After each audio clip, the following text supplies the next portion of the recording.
மண்ணின் மைந்தர்கள் கழகத்தின் சார்பாக கட்சியில் விரும்புகிறவர்கள், கட்சியில் சேர நினைக்கின்றவர்கள்,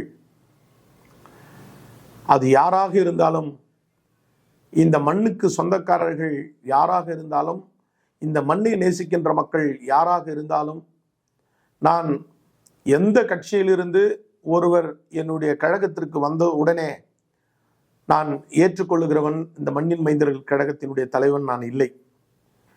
குறிப்பாக அவர்களிடத்தில் ஒரு படிவத்தை கொடுப்பேன். ஏன் அங்கிருந்து வந்தீர்கள், எதற்காக நீங்கள் வந்தீர்கள் என்று ஒரு கோரிக்கையை நான் வைப்பேன். அந்த கோரிக்கையின் அடிப்படையில் தான் அவர்களை நாங்கள் உறுப்பினர்களாக சேர்ப்போம். ஏனென்று சொன்னால் தமிழகத்தில் அனைத்து தலைவர்களும் அருமையான தலைவர்கள் தான்.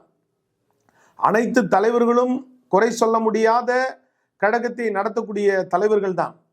ஆனால் தலைவர்கள் மீது குறை சொல்லிவிட்டு வேறு ஒரு கழகத்திற்கு கட்சிக்கு மாறும்போது இவர் நான் ஏற்றுக்கொண்டேன் என்று சொன்னால் மறுநாள் அவர் என்னை மற்ற தலைவரிடத்திலே குறை சொல்லுகின்ற ஒரு இயல்பு மனிதர்களுக்கு உண்டு.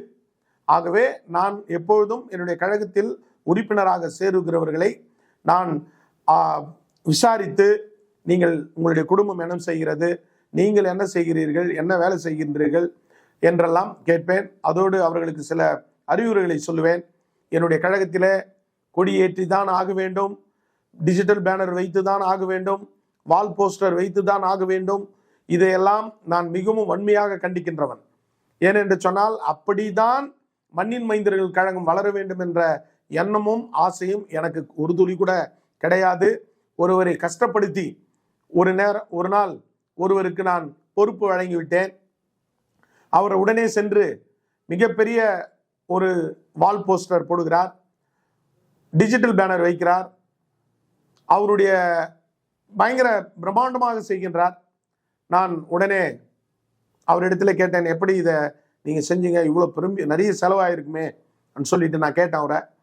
உடனே அவருடைய மனைவி சொல்லுகின்றார்கள், மகளுடைய கொலுசையும் மகளுடைய அண்ணா கயிறு இது போன்ற நகைகள்லாம் குழந்தைங்களுடைய பொண்ணு ஆபரணங்களை வைத்து தான் அவர் செய்தார் என்று சொன்னேன். உடனே நான் இதை கேள்விப்பட்டவுடன் என்னுடைய கட்சியினுடைய பொறுப்பாளர்களுக்கு நான் ஒரு ஆணையை பிறப்பித்திருக்கின்றேன்.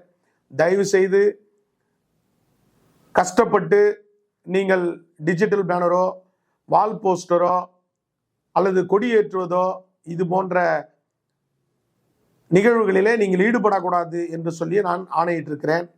மண்ணின் மைந்தர்கள் கழகம் அடிமட்டத்தில் இருக்கிறவர்களுக்காக, ஒடுக்கப்பட்டிருக்கிறவர்களுக்காக, நசுக்கப்பட்டிருக்கிறவர்களுக்காக, புறந்தள்ளப்பட்டிருக்கிறவர்களுக்காக என்று நான் சொல்லிவிட்ட பிறகு நான் அதை வெளிப்படையாக அவர்களை இன்னும் நசுக்க விரும்பவில்லை.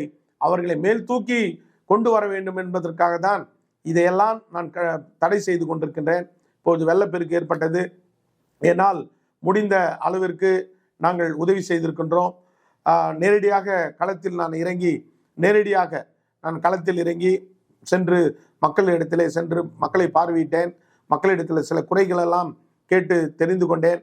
ஆகவே இந்த மக்களுக்காகவே நான் என்ற தாரக அடிப்படையின் பேரில் நான் இந்த மக்களுக்கானவன், இந்த மக்களுக்குன்ற உரிமைகளை வென்றெடுக்கிறதுக்காக இந்த மண்ணின் மைந்தர்கள் கழகத்தை நான் உருவாக்கியிருக்கிறேன். இந்த மண்ணின் மைந்தர்கள் கழகம் ஒரு நாள் நிச்சயமாக அனைத்து மக்களும் ஏற்றுக்கொள்ளுகின்ற காலம் வெகு விரைவில் வரும். அப்பொழுது இந்த மண்ணின் மைந்தர்கள் கழகம் என்ன இந்த மக்களுக்கு செய்திருக்கிறது என்பதை இந்த உலகம், இந்த நாடு, இந்த தேசம் திரும்பி பார்க்கின்ற அளவிற்கு நிச்சயமாக மண்ணின் மைந்தர்கள் கழகத்தை நான் கொண்டு வருவேன் என்பதை இந்த நேரத்தில் தெரிவித்துக் கொள்கிறேன்.